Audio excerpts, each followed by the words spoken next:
A poor single mother was hurrying home to her sick young child when she suddenly stopped after noticing an elderly homeless man collapsed on the sidewalk in front of a mansion. His body was curled inward, his lips cracked and pale, and beside him lay a sign that read, "Please give me food." Without hesitation she knelt down, lifted his head and fed him the only meal she had for the entire day. What she didn't know was that the man she helped was not just an ordinary beggar, and when he regained consciousness and revealed the truth, it would leave her in shock. Before we dive in this story, let us know where you watching from. We love to hear your thought. Angela Brooks dragged herself out of bed before the sun came up. Her feet hit the cold floor and she winced. The pain shot up through her ankles, her calves, all the way to her lower back. 8 hours standing at the diner yesterday. 4 more hours scrubbing office floors last night, and in 3 hours she'd do it all over again. She walked past the small mattress on the floor where her son Ethan slept. 6 years old, thin, too thin. His chest rose and fell in shallow breaths, the nebulizer humming softly beside him. The medicine cost $200 a month. The hospital bills were already past $3,000. And the landlord had slipped another notice under her door last week.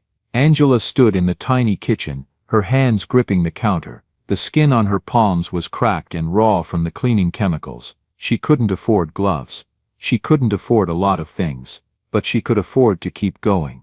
That was the only thing she had left. The ability to put one foot in front of the other day after day, even when her body screamed at her to stop. She didn't dream anymore. Dreams were for people who had time to sleep. She didn't complain either. Complaints were for people who expected someone to listen. Angela Brooks expected nothing from the world. She poured water into a cracked mug and drank it standing up, watching her son breathe. Just get through today, she told herself. That was all she ever told herself. The morning shift at the diner ended at 2 p.m. Angela's hands were shaking as she untied her apron. She hadn't eaten in 2 days. Not a real meal anyway, just scraps, a few crackers, half a cup of cold coffee, the crust of toast Ethan left behind. Every dollar went to Ethan's medicine. Every cent went to keeping the lights on. Food for herself was a luxury she couldn't afford. Maria, the head cook, stopped her at the back door. "Angela." Maria pressed 2 styrofoam containers into her hands. "Leftover chicken and rice. Take it before I throw it out." Angela's eyes burned. She wanted to say no. Pride told her to refuse. But her body was screaming. Her head was pounding. Black spots danced at the edges of her vision. "Thank you," she whispered. "Thank you so much. You look pale, Mia." Maria frowned. "When's the last time you ate?" Angela didn't answer. She just clutched the containers like they were made of gold. 2 meals, real food. Warm food. 1 for Ethan, 1 for her. Tonight, for the first time in days, she would eat, really eat. Her stomach cramped just thinking about it. The chicken, the rice, the feeling of something solid in her belly. She could almost taste it. She walked through the historic district, cutting through the old streets lined with oak trees and iron fences. It was the fastest route home. She tried not to look at the mansions. They made her feel small, invisible, but today something made her stop. In front of one of the largest estates on the block, a man lay crumpled against the wrought iron gate, not sitting, lying. His body was curled into itself, one arm stretched toward the sidewalk like he had collapsed reaching for something. His face was pressed against the concrete. His eyes were half open, unfocused, staring at nothing. Angela's heart lurched. She moved closer. The man was old, maybe 70. His jacket was torn, the fabric so thin she could count his ribs through it. His jeans hung loose on legs that looked like sticks. His lips were cracked and white. Dried blood crusted at the corner of his mouth where he had bitten through the skin. Beside him, a piece of cardboard had fallen face down. She could see the words bleeding through from the other side. "Please give me food. 3 days. 3 days. He hadn't eaten in 3 days. Please," the word came out as a rasp, barely human. "Please, hungry." Angela's chest cracked open. She wasn't the only one who saw him. A man in a tailored suit walked by, his leather briefcase swinging at his side. He glanced at the old man on the ground, and his lip curled. "Disgusting," he muttered. probably on drugs. He stepped over the man's body like it was a puddle of dirty water. A minute later, a couple in their 50s approached. The woman wore pearls. The man had a golf tan and a Rolex. The woman gasped and grabbed her husband's arm.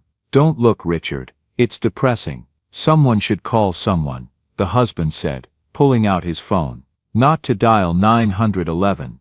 To check his stocks. This neighborhood is going downhill." They walked around the dying man without breaking stride. Angela's hands shook with rage. Then came the worst one. A young man, maybe 22, jogged by in expensive running shoes. He was filming himself for social media, talking into his phone camera. "Day 47 of my fitness journey, guys. Remember, no excuses." His foot caught on the old man's outstretched arm. He stumbled. "What the hell?" He looked down, his face twisting in disgust. "Oh my God, gross." He stepped back, still recording. "Look at this, guys." He pointed the camera at the collapsed man. "This is what happens when you give up on life. Don't be this guy. Stay motivated." He laughed and jogged away, still filming. Angela felt something inside her snap. She dropped to her knees beside the old man. The concrete bit into her skin. She didn't care. He touched his face. His skin was cold. Gray. "Hey, stay with me. Look at me." His eyes drifted toward her. Unfocused. Fading. "Hungry," he breathed. "So hungry, can't feel my legs." Angela looked at her bag. The 2 containers inside. The first real food she'd had in days. The meal she had been dreaming about all morning. The chicken and rice that was supposed to keep her standing for another double shift tomorrow. Her stomach screamed at her. Her body begged her to keep it. She thought about tomorrow. 12 hours on her feet, with nothing in her system. The dizziness, the shaking. The way the world went gray when she stood up too fast. She thought about Ethan.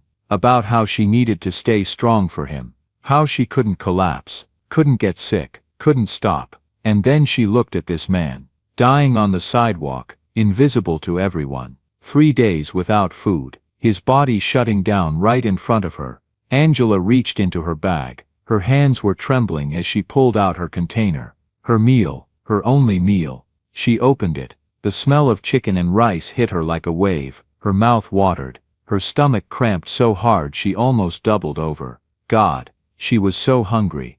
But this man was dying. Here. She lifted his head gently, cradling it in her lap. "Eat, slowly, small bites." She broke off a piece of chicken and brought it to his lips. He couldn't even chew at first. She had to put it in his mouth and wait for him to remember how to swallow. "That's it," she whispered. "Good. One more." Bite by bite she fed him. The chicken she had been craving. The rice that was supposed to fill her empty stomach. She watched every piece disappear into his mouth, and with each bite, she felt her own hunger grow sharper, deeper, more painful. But she didn't stop. When the container was half empty, his eyes finally focused, color started to return to his face. His breathing steadied. "Why?" His voice was still weak, but human again. "Why are you doing this?" Angela looked at the container in her hands. Half her meal. Half her only food for the day. She could stop now. She could keep the rest for herself. He was already better. He would survive. But she thought about tonight. About Ethan. About the one container left in her bag. If she kept this food, she would eat tonight. And Ethan would eat. And tomorrow she would have the strength to work another double shift. If she gave him everything, she would go hungry. Again, her body would ache. Again, the headaches would come back. The shaking, the darkness at the edges of her vision. Angela looked at the old man. At his hollow cheeks. At his trembling hands. At the tears streaming down his weathered face. She gave him the rest, every last bite. "Because you need it more than I do," she said quietly. The old man ate like a man who had forgotten what food tasted like. When the container was empty, he clutched it to his chest and wept. Angela reached into her pocket and pulled out her last $5. Everything she had until Friday. She pressed it into his shaking hand. "For tomorrow," she said, "so you can eat again." "I can't take this." He tried to push it back. "You. I can see it in your face. You're hungry too. You need this." "I'll be fine." "You're lying." Angela was quiet for a moment. Then she said, "Maybe, but I have a job. I have a roof. I have a son waiting for me at home." She closed his fingers around the money. "You have nothing, so please, take it."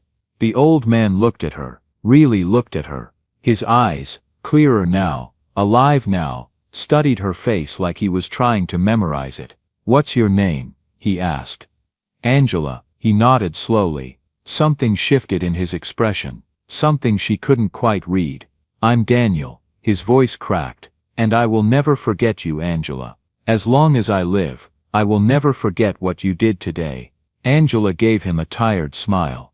Angela should have left. She had things to do, a son to get home to, a second job to prepare for. But something in Daniel's eyes made her stay. She sat down on the concrete beside him, her back against the cold iron gate. The mansion loomed behind them, casting a long shadow across the sidewalk. For a while neither of them spoke. Then Daniel said, "You're the first person who's looked at me in 3 days." Angela turned to him. "What do you mean?" "I mean looked at me." He gestured at the street, at the people walking past. "They see me, but they don't look. There's a difference." Angela understood exactly what he meant. "People like to pretend we don't exist," she said quietly. "It's easier that way. If they don't see us, they don't have to feel guilty." Daniel nodded slowly. "You felt it too." It wasn't a question. Angela let out a small bitter laugh. "Every day, I'm a black woman working 3 jobs in the South. Half the people I serve at the diner won't even look me in the eye. They hand me their credit cards without saying a word, like I'm a machine." She pulled her knees up to her chest. "My husband died 2 years ago. Heart attack. No warning. One day he was there, the next he was gone." Daniel was quiet. "After that, everything fell apart. The bills, the rent. My son got sick." Her voice tightened. "He's 6, he has chronic respiratory problems. The hospital keeps him stable, but the bills." She shook her head. "I work 16 hours a day, and it's still not enough." Daniel's eyes were fixed on her now, listening with an intensity that surprised her. "And the worst part," Angela continued, "the worst part is that nobody cares. I could disappear tomorrow, and the world wouldn't even notice. I'm just another poor woman trying not to drown." The silence stretched between them. Then Daniel said, "I know what it feels like to be invisible." Angela looked at him, really looked, past the torn clothes and the weathered skin. She saw the lines around his eyes, the weight in his shoulders, the way he held himself like a man who had once stood tall but had been beaten down by life. "What happened to you?" she asked. Daniel didn't answer right away. He stared at the container in his hands, his thumb tracing the edge of the plastic wrapper. "I made choices," he said finally. "Some good, some bad, and somewhere along the way, I lost everything that mattered." He looked up at the mansion behind them. "You see that house? I used to think places like that meant something. Success, security, respect." He shook his head. "But I've learned something. The people who live in houses like that, they're not any happier than us. They just have better walls to hide behind." Angela didn't know what to say to that. Daniel turned to her, his expression softening. "But you stopped. You gave me your last $5. Why?" Angela thought about it for a moment. "Because someone should," she said. "Because if I walk past you like everyone else, then I'm no better than them. And I can't live with that." Daniel stared at her for a long moment. Something shifted in his eyes. Something that looked almost like hope. "You're a good person, Angela." She shook her head. "I'm just trying to survive. Same as you." "No," Daniel said quietly. "Not the same. You're surviving without losing your soul. That's rare." The words hit her harder than she expected. Her throat tightened. They sat there in silence for a while longer, 2 strangers who had somehow found each other in a world that had forgotten them both. And for the first time in a long time, Angela didn't feel quite so alone. The sun was starting to dip lower in the sky. Angela knew she needed to leave soon. Ethan would be waking up from his nap. She had to start dinner before her night shift. But something kept her there. Daniel had been quiet for a few minutes. staring at the bread she'd given him. He hadn't eaten any of it. "You should eat," Angela said. "You look like you're about to pass out." Daniel let out a small laugh, but it wasn't the laugh of a broken man. It was something else, something she couldn't quite place. "Angela," he said slowly, "I need to tell you something." She frowned. "What?" He reached into his torn jacket and pulled out a wallet. It was black leather, expensive, completely out of place with the rest of his appearance. Angela's heart skipped. Daniel opened the wallet and handed her an ID card. She looked at it. The photo showed an older man in a suit and tie, distinguished, wealthy. The name read, Daniel Whitmore. Below it, CEO, Whitmore Capital Group. Angela's hands went numb. She looked up at Daniel, then back at the ID, then at the mansion behind them. "That house," Daniel said quietly. "It's mine." Angela couldn't speak. Her mind was racing, trying to piece together what was happening. "I don't understand," she finally managed. "You're not homeless." Daniel shook his head slowly. "No, I'm not." "Then why?" She gestured at his torn clothes, his cardboard sign, everything. "Why are you doing this?" Daniel was quiet for a moment. He looked out at the street, at the people walking past who had ignored him, mocked him, thrown money at him like he was garbage. "Because I needed to know," he said. "Know what?" If there was anyone left in this world who still had kindness in their heart, real kindness. Not the kind that expects something in return. Not the kind that's performed for an audience. He turned to face her fully. "I've spent my whole life building wealth, Angela. I have more money than I could ever spend. But somewhere along the way, I started to wonder, does any of it matter?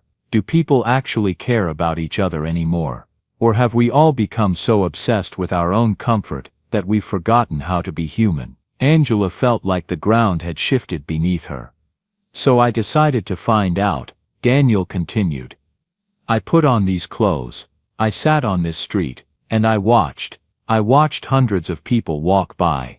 Some ignored me, some insulted me, some threw money at me like I was a dog." His voice hardened. "Not one of them stopped to ask if I was okay. Not one of them looked me in the eye." He paused. "Until you." Angela's chest tightened. "You gave me your last $5, Daniel said.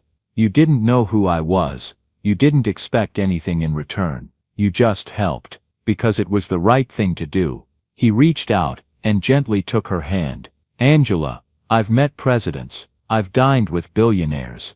I've shaken hands with people who run this country. But you," he shook his head, something like wonder in his eyes, "you are the most remarkable person I've ever met." Angela pulled her hand back.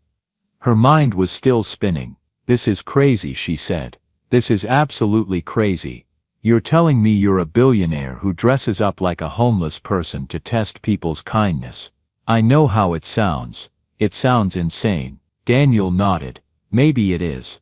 But it gave me the answer I was looking for." Angela stood up abruptly. Her legs were shaking. "I need to go," she said.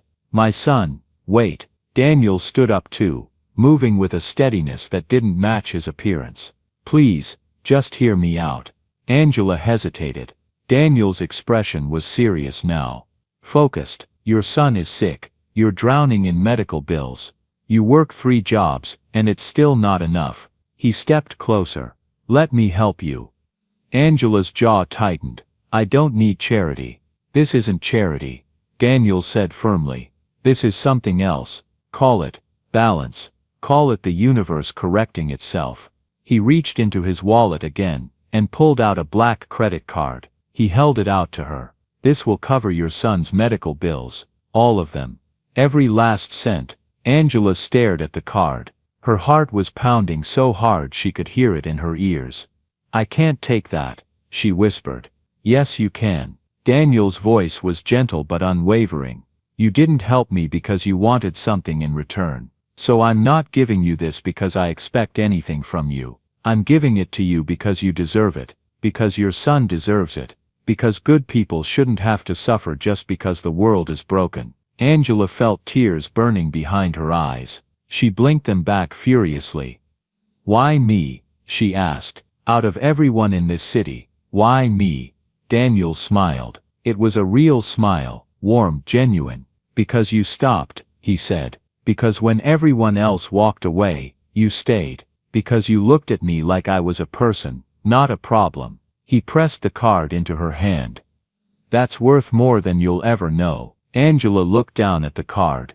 Her fingers were trembling. She thought about Ethan, about the hospital bills piling up on her kitchen counter, about the nights she'd stayed awake, wondering how she was going to keep him alive, and she made a decision. She closed her fingers around the card. Okay, she whispered. Daniel nodded. Okay. For a moment they just stood there, two strangers who had somehow found each other at the intersection of wealth and poverty, kindness and cruelty. Then Angela did something she hadn't done in a very long time. She smiled.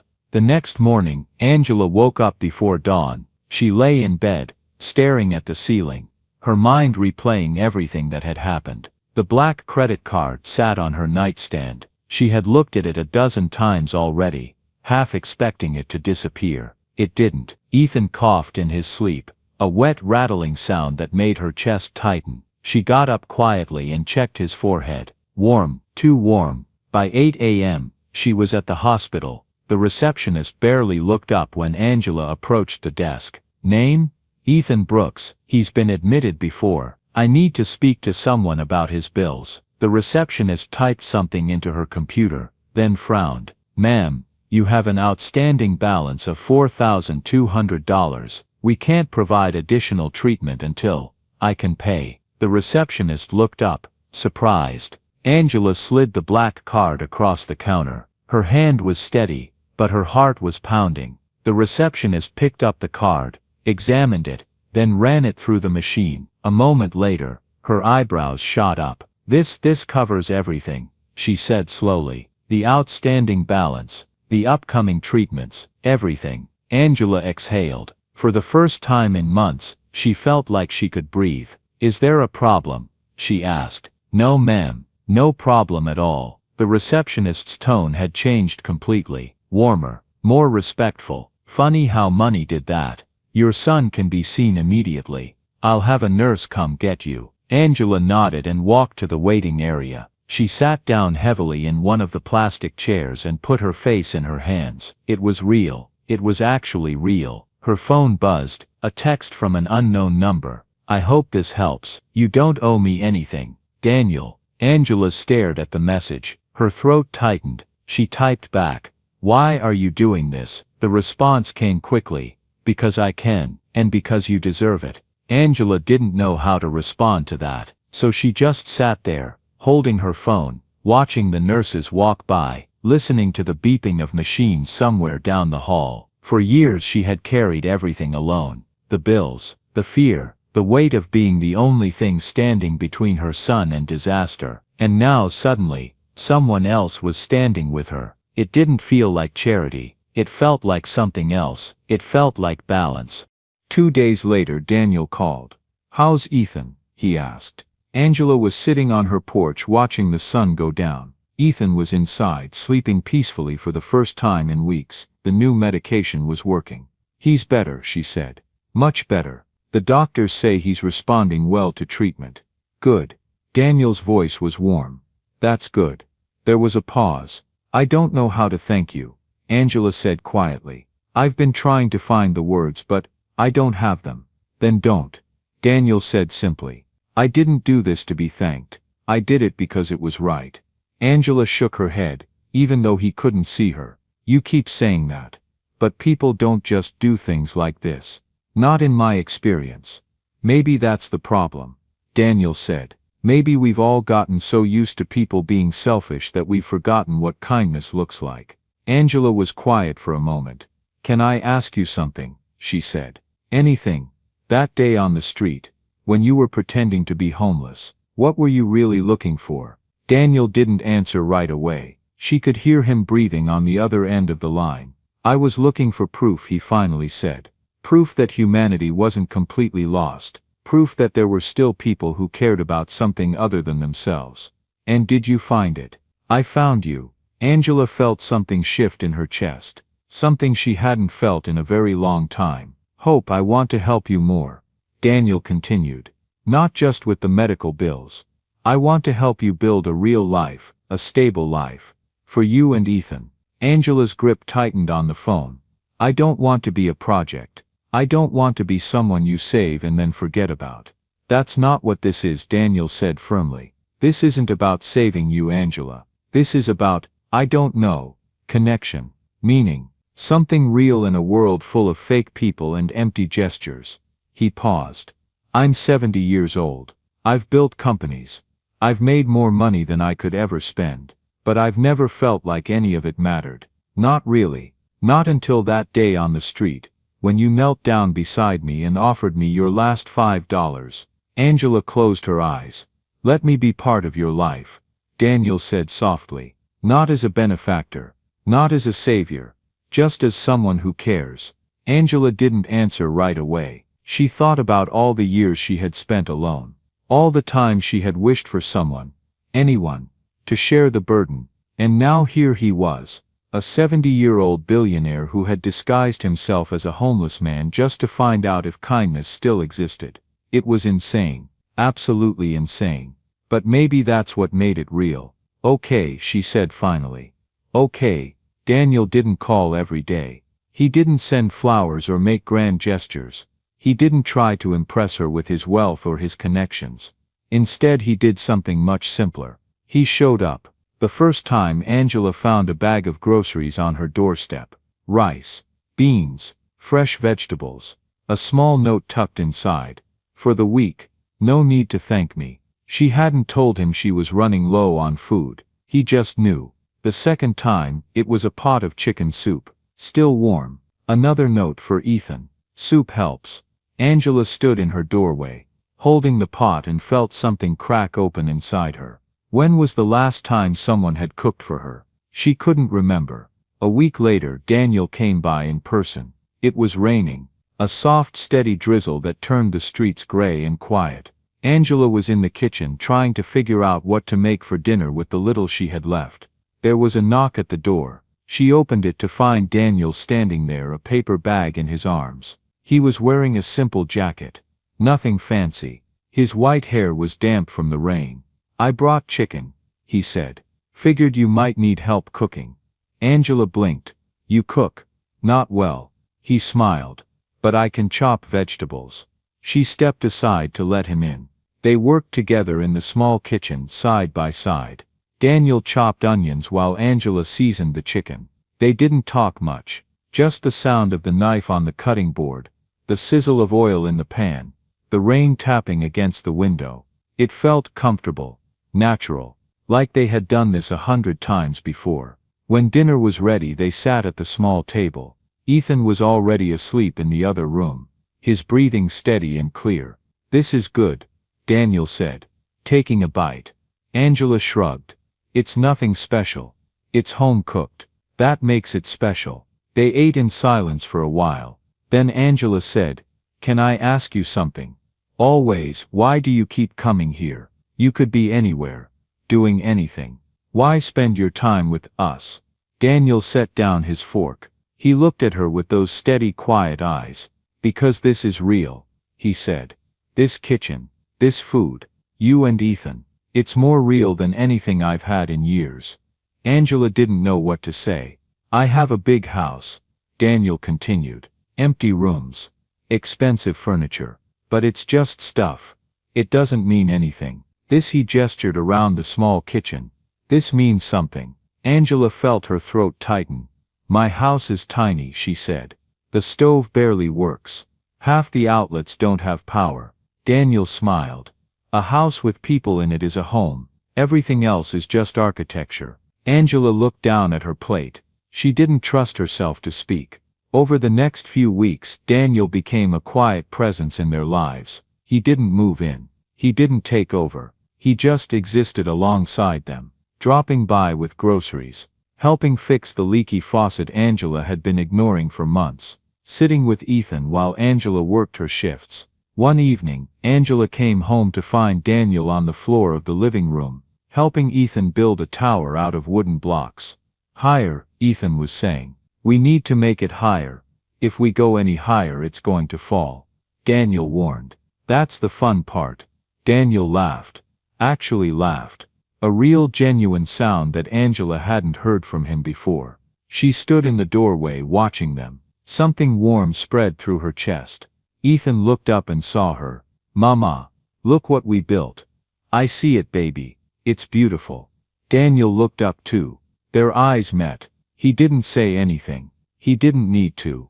Later that night, after Ethan was asleep, Daniel and Angela sat on the porch. The air was cool. Crickets sang in the darkness. He likes you, Angela said. He's a good kid. He doesn't warm up to people easily. Not since his father died. Daniel nodded slowly. Kids know. They can sense when someone is genuine. Angela turned to look at him. Are you genuine?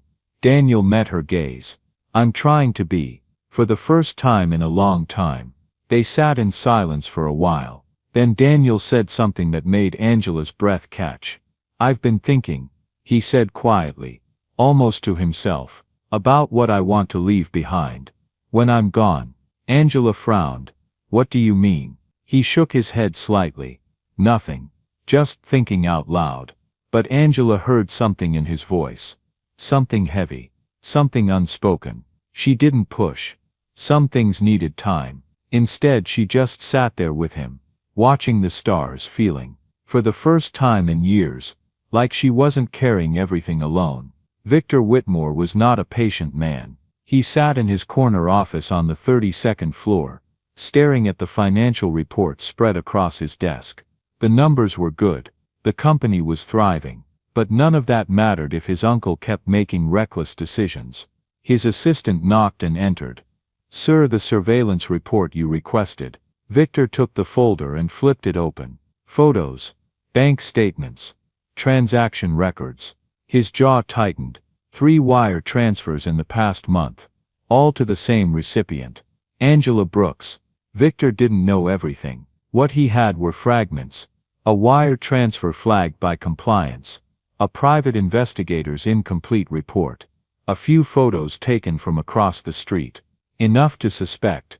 Not enough to be certain. He closed the folder slowly. His jaw tightening. Who is this woman? He muttered. We're still gathering information, sir. She's a single mother. Works multiple jobs. No connections to anyone significant. Until now. Victor slammed the folder shut. Get me more. Everything. Where she lives. Where she works. Who she talks to. I want to know what she ate for breakfast. Yes, sir. The assistant left. Victor stood up and walked to the window, looking out at the city below. His uncle was 70 years old. The company would be his soon. The fortune. The power. Everything Victor had been waiting for his entire life.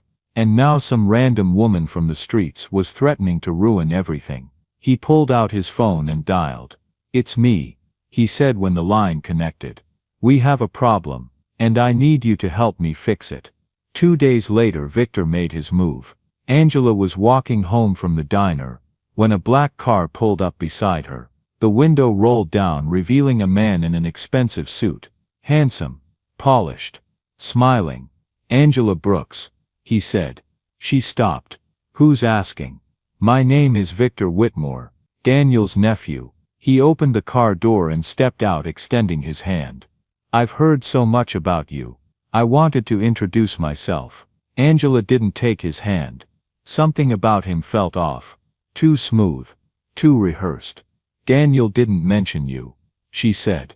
Victor's smile didn't waver. My uncle is a private man. We don't always see eye to eye. But family is family. You understand. Angela said nothing. Victor stepped closer, lowering his voice. I wanted to thank you, actually, for being there for him. He's been lonely. Since my aunt passed. It's good that he has someone to talk to. I'm not doing anything special, Angela said carefully. We're just friends. Of course. Victor nodded. Of course. But I'm sure you understand how this might look to outsiders. A wealthy man. A struggling single mother. People talk. Angela's spine stiffened. What are you trying to say? Victor held up his hands. Nothing. Nothing at all. I'm just looking out for my uncle, making sure he's not being taken advantage of. The words hit her like a slap. I'm not taking advantage of anyone, Angela said, her voice hard. Your uncle helped me when no one else would. That's it. Victor studied her for a long moment. Then he smiled again. But this time it didn't reach his eyes. I'm sure that's true, he said. But just so we're clear, Daniel's estate is complicated. There are a lot of people who depend on his decisions. A lot of money at stake. It would be unfortunate if someone got hurt because they got too close. Angela felt her hands curl into fists. Is that a threat? It's advice. Victor reached into his pocket and pulled out a business card. If you ever need anything at all, give me a call. I'm very good at solving problems. He pressed the card into her hand, then turned and walked back to his car. Angela watched him drive away, her heart pounding. She looked down at the card. Victor Whitmore, Managing Director, Whitmore Capital Group. She crumpled it in her fist and threw it in the nearest trash can. But she couldn't shake the feeling that this was just the beginning. A week later Victor came back. This time he didn't bother with pleasantries. Angela was sitting on a bench outside Ethan's school, waiting for him to finish class, when Victor appeared and sat down beside her. We need to talk, he said. Angela didn't look at him. I have nothing to say to you. Then just listen. He leaned back, crossing his legs casually. I've done my research on you, Angela. Single mother, 3 jobs, drowning in debt until my uncle swooped in like some kind of fairy godfather. He chuckled. It's a nice story. Very heartwarming. Get to the point. Victor's smile faded. The point is, my uncle is old. Sentimental. He's making decisions based on emotion, not logic. And those decisions are going to cost my family everything we've built. Angela finally turned to look at him. What do you want from me? Victor leaned closer, his voice dropping. I want you to help me. Stay close to him. Gain his trust. And when the time comes, make sure he understands that family should come first. Angela stared at him. You want me to manipulate him? I want you to guide him. There's a difference. No, there isn't. Victor's jaw tightened. Let me be more direct. My uncle is making plans. Long-term plans. Right now everything goes to me. But if he keeps spending time with you, keeps getting attached, that could change. And I can't allow that. Angela stood up abruptly. You're disgusting. Victor stood too, blocking her path. I'm practical. And I'm offering you a way out. Help me. And I'll make sure you're taken care of. A house. A car. College fund for your son. Everything you've ever wanted. I don't want your money. Everyone wants money, Angela. Don't pretend you're different. Angela stepped closer, her eyes blazing. I'm not pretending anything. I'm poor. I've been poor my whole life. But I've never sold myself for anyone. And I'm not about to start now. Victor's expression darkened. You're making a mistake. No. Angela said firmly. You're making a mistake. By thinking that everyone is as rotten as you. She pushed past him and walked toward the school entrance. Victor called after her. You'll regret this, Angela. I promise you that. She didn't turn around. But her hands were shaking. That night Angela sat alone in her kitchen, staring at the wall. She thought about Victor's offer. The money, the security, everything she had ever wanted, handed to her on a silver platter. All she had to do was betray the only person who had ever shown her real kindness. She thought about Ethan, about the hospital bills that were now paid, about the future that was finally starting to look possible. And then she thought about Daniel. His quiet generosity, his gentle eyes, the way he looked at her like she actually mattered. No, some things weren't for sale. She picked up her phone and typed a message to Daniel. Can we talk tomorrow? There's something I need to tell you. The response came immediately. Of course, everything okay? Angela hesitated. Then she typed, I don't know. But I think you need to know what your nephew is planning. She hit send. And waited. Victor didn't wait. 2 days after Angela rejected his offer, the whispers started. At the diner where Angela worked, Her co-worker Janice pulled her aside during break. "Hey, can I ask you something?" Janice's voice was low, conspiratorial. Angela frowned. "What? Is it true you're dating some old rich guy? Someone saw you getting into an expensive car last week." Angela's stomach dropped. "What? No. That's not, I'm not judging."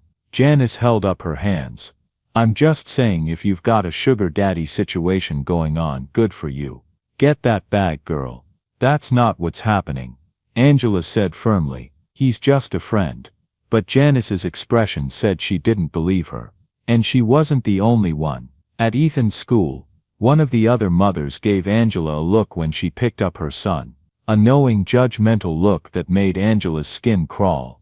At the grocery store, the cashier, someone Angela had known for years, suddenly seemed distant, cold. The rumors spread like wildfire. Angela Brooks, the struggling single mother, had found herself a wealthy old man. She was using him, taking advantage of him. Daniel's legal team noticed the rumors within days. 2 cease and desist letters were sent, one to a gossip blog, one to an anonymous account. The rumors slowed, but they didn't stop, because whoever started them knew how to stay just outside the line of legality. Gold digging her way to an easy life. None of it was true, but that didn't matter. What mattered was that people believed it. One evening, Angela came home to find a note slipped under her door. "Everyone has a price. What's yours?" No signature, no return address. She crumpled the note in her fist, her heart racing.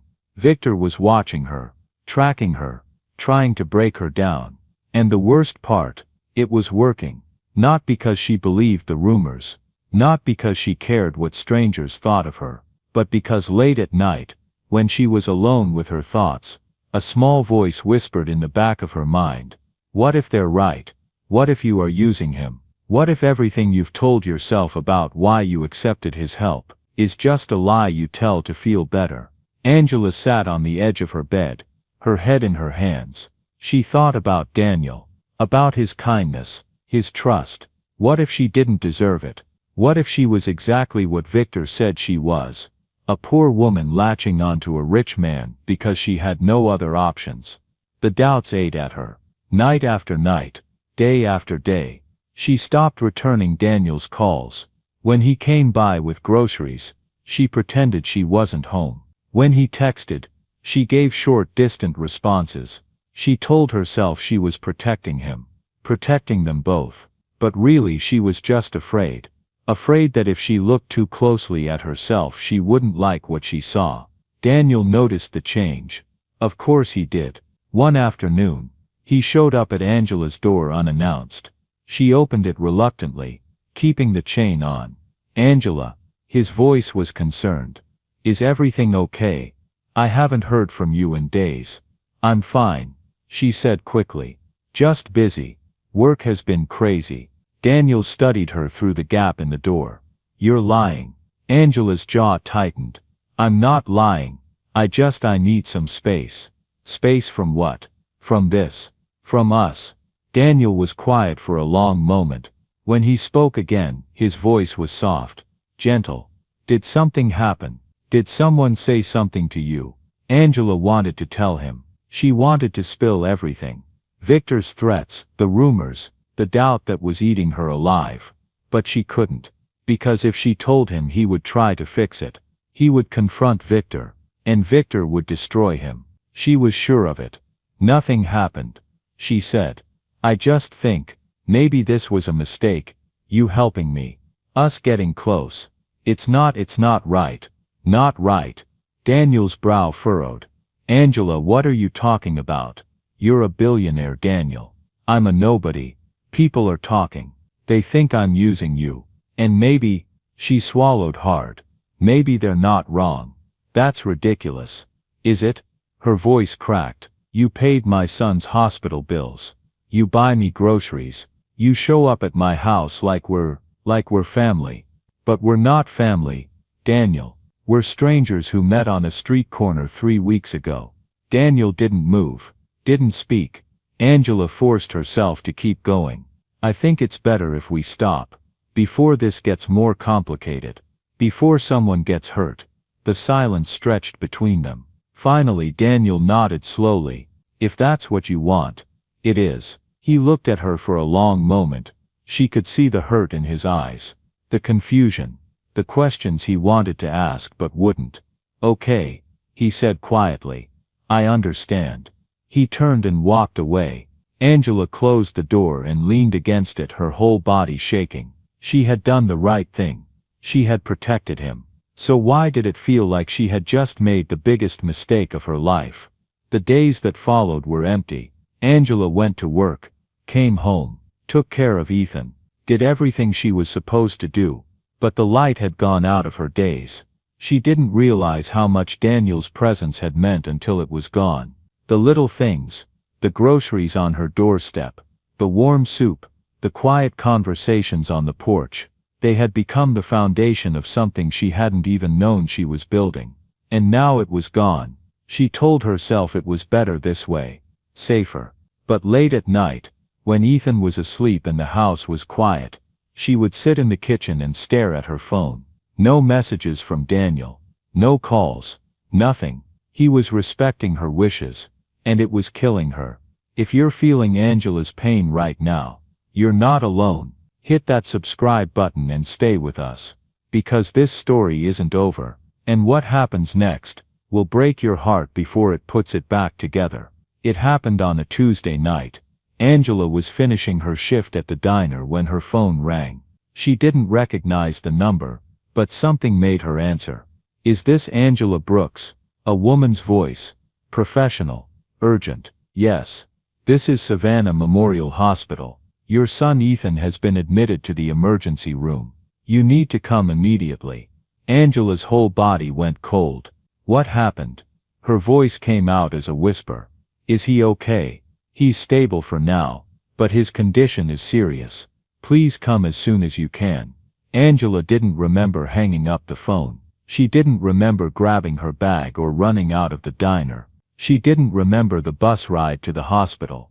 The next thing she knew, she was standing in the emergency room, her heart pounding so hard she could feel it in her throat. A doctor approached her, young, tired. His expression was grave. Mrs. Brooks. Miss, she corrected automatically. What's wrong with my son? The doctor hesitated. Ethan had a severe respiratory episode. His lungs are compromised. We've stabilized him, but he needs immediate surgery to clear the blockage. Without it, he didn't finish the sentence.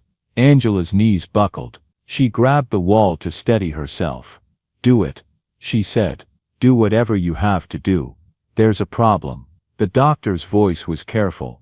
The surgery requires a specialist. And the cost. How much? $50,000. Minimum. Angela felt like the floor had dropped out from under her.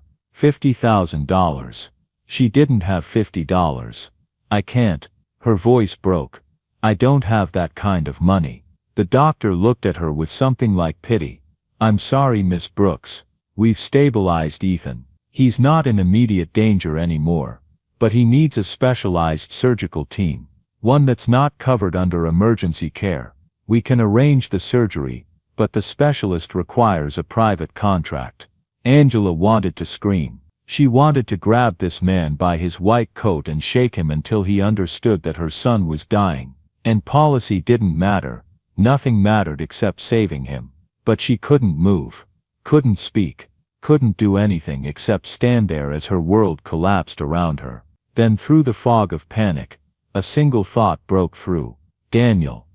She found his number in her phone. Her fingers were shaking so badly she could barely press the buttons. It rang once, twice, 3 times. Angela, his voice was surprised, hopeful. Daniel. She couldn't stop the tears now. I need help. Ethan is in the hospital. He needs surgery. I can't pay for it. I don't know what to do. There was a pause. Then which hospital? Savannah Memorial. I'm on my way. The line went dead. Daniel arrived 20 minutes later. He walked through the emergency room doors like a man on a mission, his eyes scanning the crowd until they found her. He crossed the room in long strides and pulled her into his arms without a word. Angela broke. She sobbed into his chest, all the fear and guilt and exhaustion pouring out of her in waves. Daniel held her tight, one hand on her back, the other cradling her head. "It's okay," he murmured. "I'm here, it's going to be okay." When she finally pulled back, wiping her eyes, Daniel was already moving. He walked up to the reception desk with the authority of a man who was used to being obeyed. "My name is Daniel Whitmore. I'm paying for Ethan Brooks's surgery. Whatever it costs, do you understand?" The receptionist blinked. "Sir, I'll need to—" "I don't care what you need." Daniel's voice was ice. "That child is going to get his surgery, tonight. And if anyone in this hospital tries to stop it, they'll be hearing from my lawyers in the morning." The receptionist's face went pale. "Yes, sir. Right away, sir." Within an hour, Ethan was being prepped for surgery. Angela sat in the waiting room, her hands clasped together, her eyes fixed on the double doors that led to the operating room. Daniel sat beside her, silent and steady. "Why?" she finally asked. "After everything I said to you, why did you come?" Daniel looked at her. His eyes were soft, sad. "Because you needed me," he said simply. "That's enough." Angela shook her head. "I pushed you away. I was cruel. I didn't deserve." "Stop." Daniel's voice was firm but gentle. "You were scared. You were trying to protect yourself.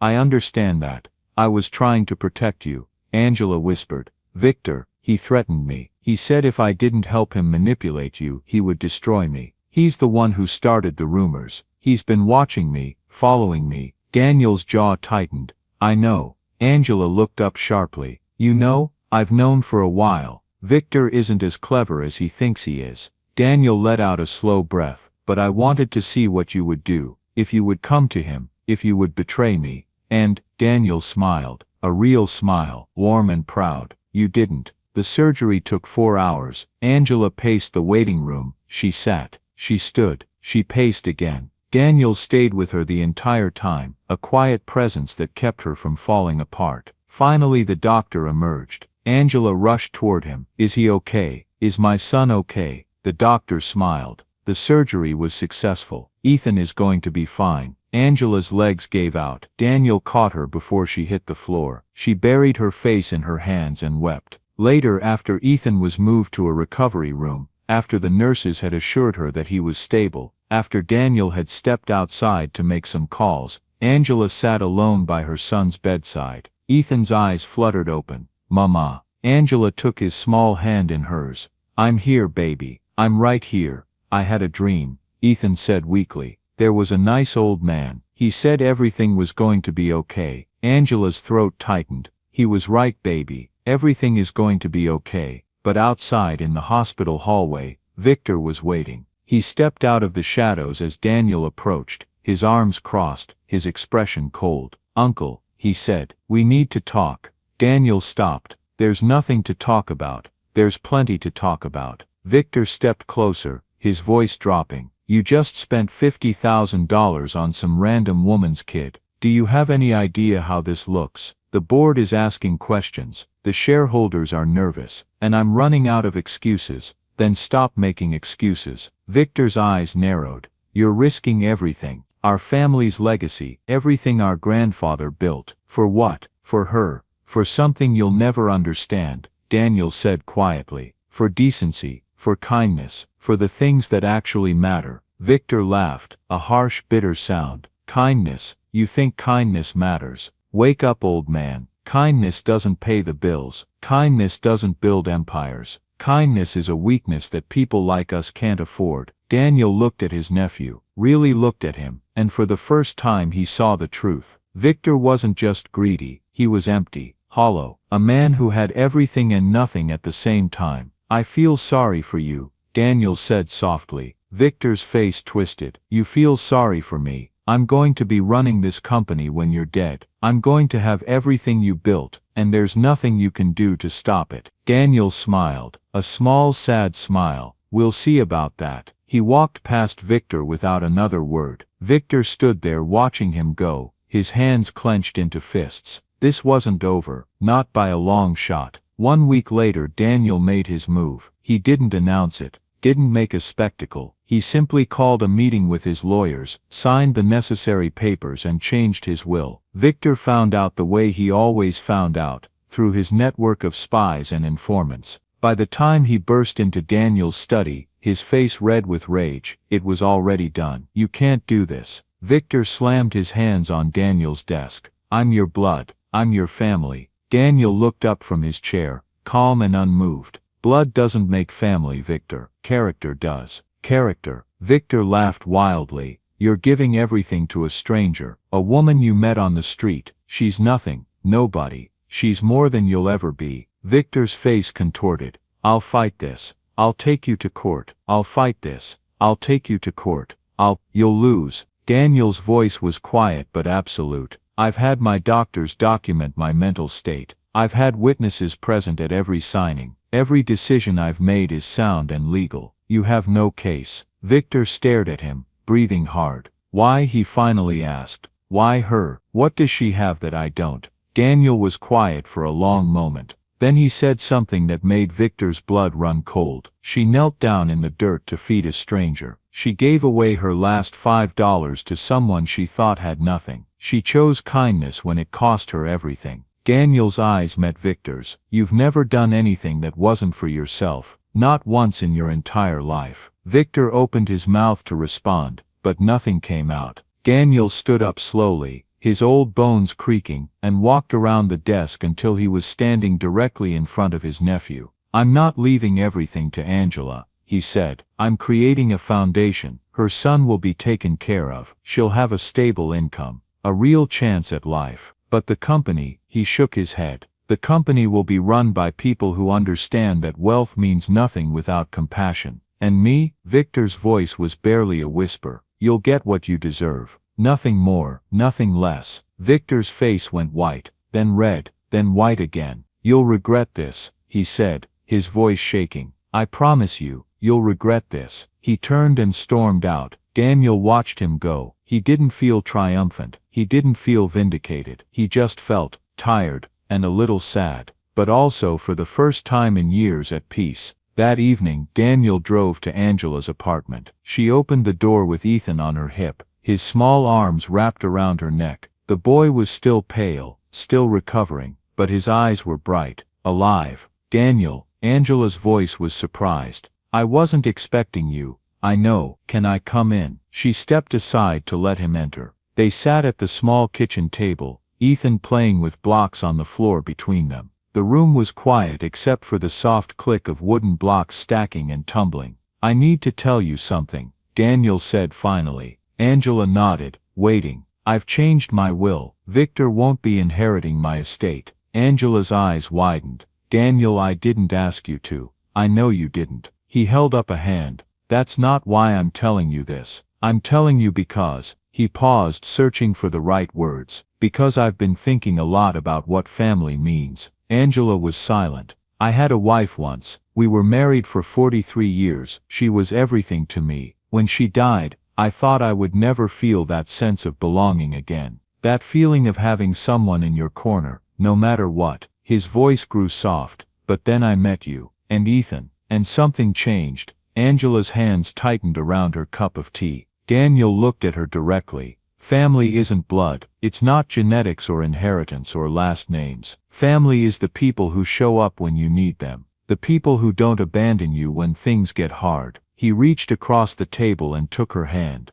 Angela, I'm not trying to replace your husband. I'm not trying to be something I'm not. But if you'll let me, I'd like to be part of your family. Part of Ethan's life. Not as a benefactor. Not as a savior. Just as. He struggled for the words. As what? Angela whispered. Daniel's eyes glistened. As someone who loves you, both of you, the way a father should. Angela felt something break open inside her. She had spent her whole life being strong, being tough, holding everything together by sheer force of will. But in that moment, she let herself feel it. The warmth, the safety, the simple overwhelming relief of not being alone. Tears rolled down her cheeks. I never had a father, she said quietly. Not a real one. He left when I was 3. I don't even remember his face. Daniel nodded slowly.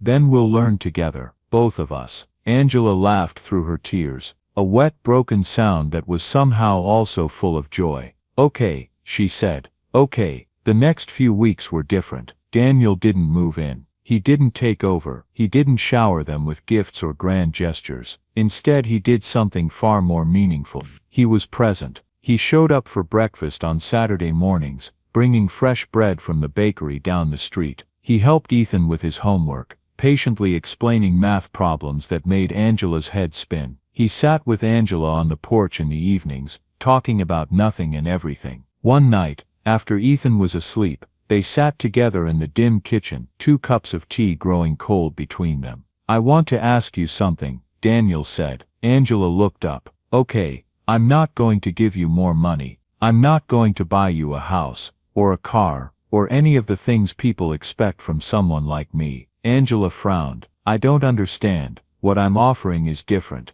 Daniel's voice was careful, deliberate. "I'm offering you a relationship, a real one, based on respect and trust and love." He reached across the table and took her hand. "I want to be your family, Angela. Not because of obligation, not because of guilt, because I choose to. Because you and Ethan are the best thing that's happened to me in 20 years. Angela's throat tightened. "What does that mean, practically?" Daniel squeezed her hand. "It means I'll be here. When you need advice, when you need support, when Ethan has a school play or a birthday party or just a bad day, I'll be here, like a father." Daniel nodded slowly.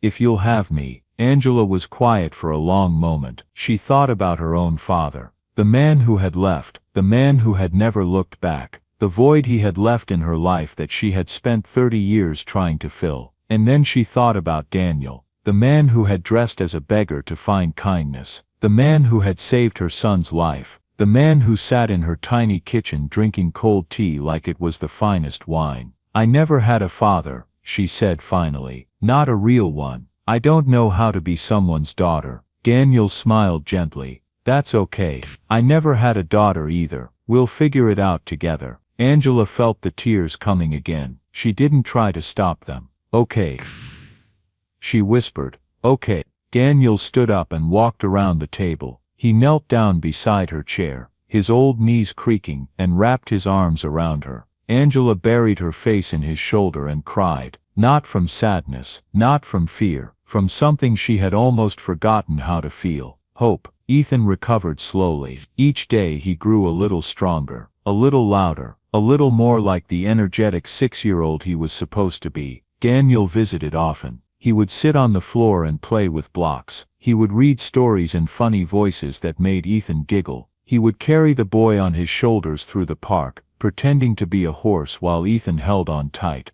At first Ethan was shy around him, uncertain. He would hide behind Angela's legs and peek out cautiously. But children are resilient. They adapt, they learn to trust. And slowly, day by day, Ethan began to open up. One afternoon, they were sitting in the living room. Daniel was helping Ethan with a jigsaw puzzle, their heads bent together over the scattered pieces. "This one goes here," Daniel said, pointing to a gap in the picture. "No, it doesn't." Ethan shook his head firmly. "It goes there." "Are you sure?" "I'm sure." Daniel tried the piece in Ethan's spot. It fit perfectly. "Well," Daniel said with mock surprise, "I guess you were right." Ethan grinned. "I'm always right." Angela watched from the doorway, her heart full. Later that evening, as Angela was tucking Ethan into bed, he looked up at her with big serious eyes. "Mama." "Yes, baby, that man. The one who comes to visit." Ethan chewed his lip thoughtfully. "What do I call him?" Angela's breath caught. She hadn't thought about it, hadn't planned for this moment. But here it was, staring up at her with innocent brown eyes. "What do you want to call him?" she asked carefully. Ethan considered this for a moment. Then he said, "He's not my daddy. Daddy is in heaven." "That's right, but he's nice. He plays with me. He reads me stories." Ethan's brow furrowed. "Is he like a grandpa?" Angela felt tears prick her eyes. "He could be, if you want him to be." Ethan nodded slowly. "I think I want to call him Grandpa. Is that okay?" Angela couldn't speak. She just nodded, pulling her son into a tight hug. The next time Daniel came to visit, Ethan met him at the door. "Hi, Grandpa." Daniel froze. He looked at Ethan, then at Angela, who was standing behind her son with tears streaming down her face. "Grandpa." Daniel's voice was barely a whisper. Ethan nodded seriously. "Mama said it's okay. Is it okay with you?" Daniel knelt down slowly, bringing himself to Ethan's level. His eyes were wet. "It's more than okay," he said softly. "It's the best thing anyone's ever called me." Ethan grinned and threw his arms around Daniel's neck. Daniel held him tight, his shoulders shaking. Angela watched them, her hand pressed against her heart. This was it. This was what family looked like. Not perfect, not planned, but real, and that was more than enough. Time passed. Daniel didn't move in with them. He kept his own house, his own life, but the distance between them was measured in minutes, not miles. He was there for birthdays, for holidays, for the ordinary Tuesday nights that somehow became extraordinary just because he was sitting at the table. Angela didn't quit working. She didn't become dependent. She found a better job, stable hours, decent pay, room to grow. She insisted on paying her own rent. Daniel never argued. Daniel helped her with the application, but the work was hers. "I'm proud of you," he told her the day she got the offer. "I didn't do anything special. You kept going. That's everything." One evening after dinner, Daniel and Angela sat on the porch while Ethan chased fireflies in the yard. "I've been thinking," Daniel said. Angela glanced at him. "About what?" "About what I'm leaving behind." He stared out at the darkening sky. "Not money, not buildings. The things that actually matter." "Like what?" Daniel was quiet for a moment. Then he said, "I'm 71 years old. I've had a good life. A successful life by most measures. But success doesn't mean anything if you don't have someone to share it with." He turned to look at her. "You and Ethan, you're my legacy, not the company, not the investments. You." Angela's throat tightened. "I didn't save you, Angela. I want you to know that." Daniel's voice was firm. "I was just there at the right time. You would have found a way with or without me." Angela shook her head. "I don't know if that's true."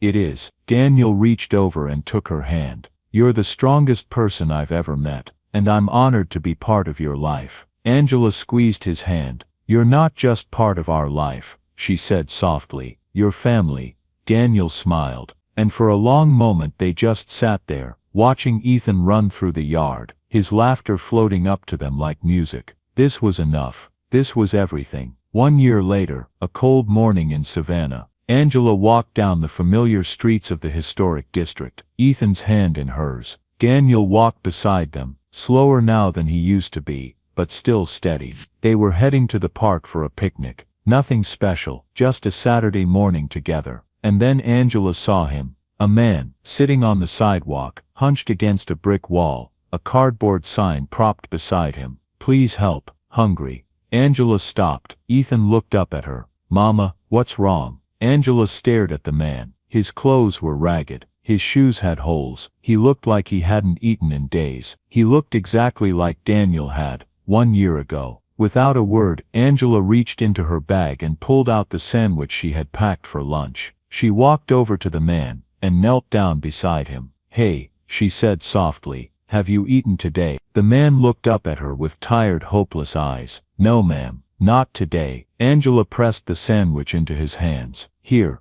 it's not much but it's something." The man stared at the food, then at her. His eyes glistened. "Why?" he whispered. "You don't even know me." Angela smiled. "Someone helped me once, when I had nothing. He didn't know me either. He just helped." She stood up and brushed off her knees. "Take care of yourself." She walked back to where Daniel and Ethan were waiting. Daniel was watching her with a look she had seen before. Pride, love, understanding. "The circle continues," he said quietly. Angela nodded. "Because that's what family does. We pass it on." Ethan tugged at her hand. "Mama, why did you give him your sandwich?" Angela looked down at her son. "Because he was hungry, baby. And when someone needs help, we help. That's what good people do." Ethan considered this for a moment. Then he reached into his own bag and pulled out a juice box. "Can I give him this too?" Angela's heart swelled. "Of course you can." Ethan ran back to the man, and handed him the juice box with a shy smile. "Here, mister.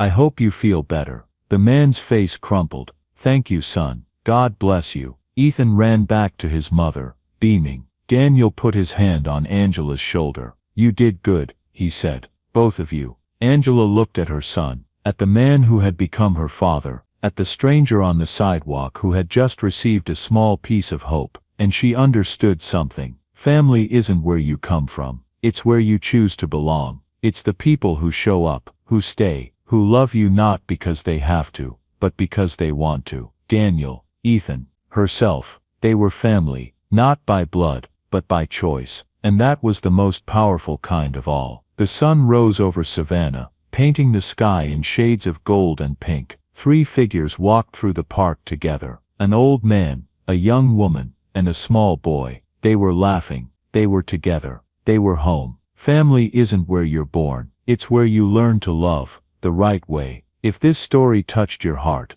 don't forget to hit the like button and subscribe. Share it with someone who needs to hear this today, because kindness isn't just a feeling, it's a choice. And every choice we make ripples outward, changing lives we'll never even know about. Until next time, stay kind, stay brave, and never forget the smallest act of love can change the world.